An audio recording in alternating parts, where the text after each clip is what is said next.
This presentation discusses HIPAA compliance for small organizations.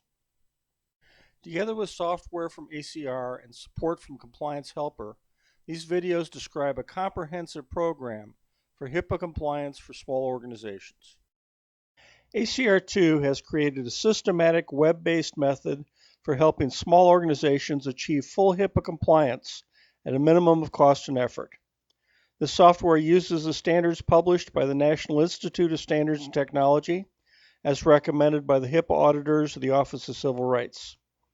The step-by-step program provides a cost-effective alternative to scarce and expensive consultants typically used by hospitals and large practices. Creditworthy small organizations can lease all the hardware and software necessary for effective program management for as little as $149 a month. The package includes risk assessment software, policy creation and maintenance, and customized employee training. This compares favorably to thousands of dollars for a one-time consultant. There are currently 5 videos in this series, with others planned to follow. Risk under the Health Insurance Portability and Accountability Act, or HIPAA, has a very specific legal meaning. Risk to a protected health information asset is the net negative impact of the exercise of a vulnerability by a threat source, considering both the probability and the impact of occurrence. Managing risk under HIPAA is done by identifying risk, assessing risk, and then implementing safeguards to limit risk to acceptable levels. Zero risk is not possible. Acceptable risk, as defined by the federal government, is highly possible. It does require systematic effort and is unlikely to happen by chance. Risk management begins with identifying and assessing risks to information assets. The Office of Civil Rights is responsible for issuing guidance on HIPAA security rule requirements. Risk assessment is referred to by OCR as the foundational step in HIPAA risk management. Every organization handling protected medical information, whether it is a covered entity providing medical services or business associates supporting a covered entity, must do a HIPAA-compliant risk assessment every year. It should be noted that a large percentage of medical information breaches to date have been committed by business associates. Prior to 2013, business associates were not required to do a risk assessment, and covered entities were not liable for breaches by business associates. Both of those items changed in 2013. Business associates and covered entities must both do HIPAA-compliant risk assessments. Covered entities must then confirm business associate compliance before granting the business associate access to protected information. A business associate is now defined as any organization that creates, receives, maintains, or transmits protected health information on behalf of a covered entity. A covered entity can be a business associate of another covered entity. A major industry problem is the attempts by many business associates to avoid their new obligations under the 2013 HIPAA changes. An example of a business associate breach is the release of over 600,000 WellPoint records by a network contractor. It cost WellPoint well over $1 million in fines and fees. To date, the lack of a HIPAA-compliant risk assessment is the #1 cause of organizations failing HIPAA audits. OCR estimated in September that 66% of clinics had still not done any risk assessment. Compliance is even worse among business associates. There are 9 basic steps in a risk assessment designed to meet OCR requirements under HIPAA. These requirements originated with NIST Special Publication 800-30. All steps are required. Any risk assessment protocol that includes all of the 9 steps will meet HIPAA requirements. However, page 1 of the OCR Risk Assessment Guidance refers to the guidelines of the National Institute of Standards and Technology as the industry standard for protecting health information. If you choose an alternative to the NIST protocols, it is important to meet all of the 9 requirements. There's a lot of fraudulent advice out there, some unfortunately from academic or even from official sources. For example, ONC points out very explicitly on page 11 of their security guide that a checklist cannot be substituted for a risk assessment. Checklist fails to complete steps 5, 6, and 7 of the 9-point requirements. Such an attempt, while popular, is unlikely to pass an audit. It is unwise to count on any protocol that includes a disclaimer. For example, the currently available Security Risk Assessment Tool checklist with 156 questions is the best ONC checklist so far. It is significantly more user-friendly than the NIST equivalent. However, it is not a risk assessment and does not claim to be a risk assessment.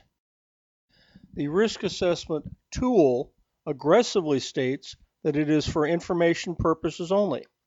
Checklists can be useful, absolutely, but they are not a substitute for a real risk assessment.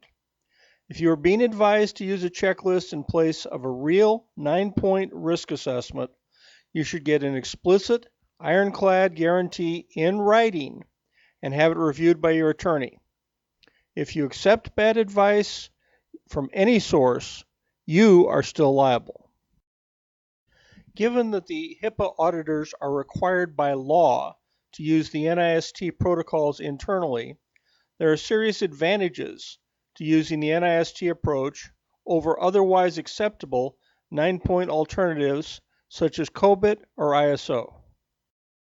A disadvantage is that the protocols needed to complete an NIST risk assessment are voluminous and less than user-friendly. They are, however, very well written and frequently updated. They do require significant expertise to use directly. The ACR computerized version of the NIST protocols provides a TurboTax-style interface that greatly simplifies HIPAA compliance while maintaining the utility of the NIST protocols. Following identification and assessment of risks, covered entities and business associates must control risks by maintaining reasonable and appropriate safeguards.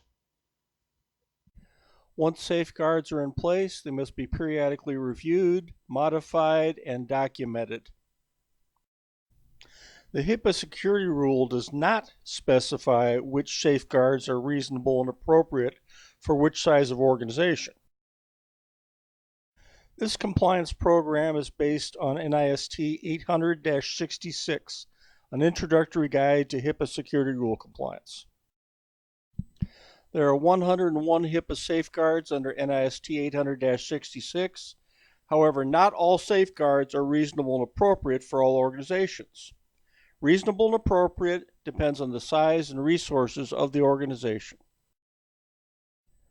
The updated HIPAA security rule explicitly states that covered entities and business associates have the flexibility to choose security measures appropriate for their size, resources, and the nature of the security risks they face. Reviewing small organization safeguards, we begin with the 101 HIPAA safeguards that are present under NIST 800-66. More than 40 of these 101 safeguards may be considered not appropriate for very small organizations. Around 40 safeguards are moderately complex and may be implemented using a short policy or procedural document. Approximately 18 of these safeguards are typically outsourced to IT or legal professionals. This leaves only 4 major safeguards that will take significant effort and may involve consultants. Getting started with automated HIPAA security rule compliance is relatively straightforward. HIPAA security rule compliance using the NIST standards is a cyclical process. The overall cycle of 11 tests is shown here. For convenience, the more or less annual cycle has been divided into 4 quarters. A given set of tasks may take more or less time than this, depending on the complexity of the situation and available resources. Begin by reviewing the HIPAA overview video. This will describe an overview of the HIPAA compliance process for small organizations. Next, view the video discussing the safeguards that may not be reasonable and appropriate for a small site. The client will then be able to fill out the NA Safeguard status form.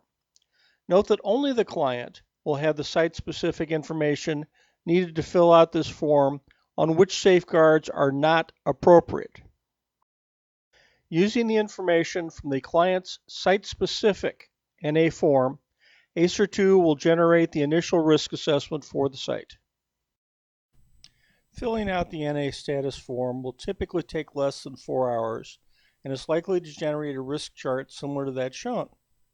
In this risk chart, red stands for high risks that need to be remediated as soon as possible. Moderate or yellow risks should be managed in a, quote, reasonable period of time, often defined as a year. Low or green risks need to be monitored, but do not require additional remediation. After creation of the initial risk assessment, it is necessary to implement and document the remaining safeguards. Over time, this will reduce the HIPAA risk, as defined by the federal government, to an acceptable level. The procedure for creating policy safeguards is described in video 3. After implementing and documenting the initial set of safeguards, view video 4 on risk assessment. This will provide instruction on updating the risk assessment as additional safeguards are created.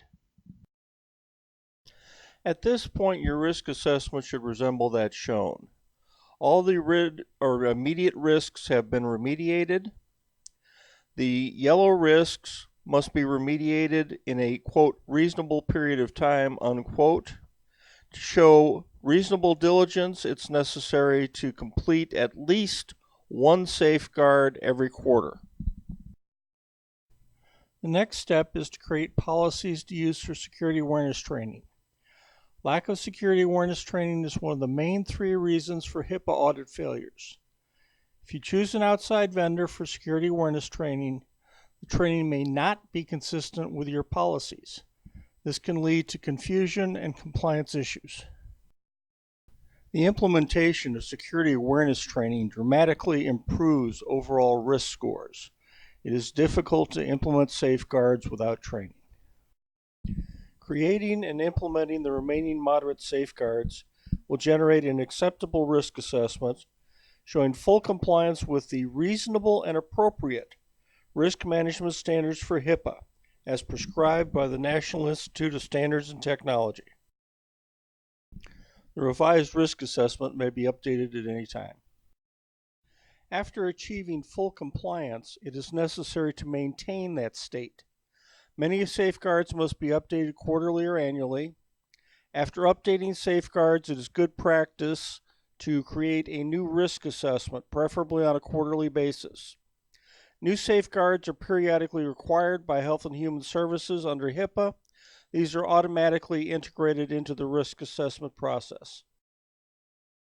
It is important to maintain the regular cycle of updating the risk assessment, updating safeguards, updating the security awareness training, and repeating as needed.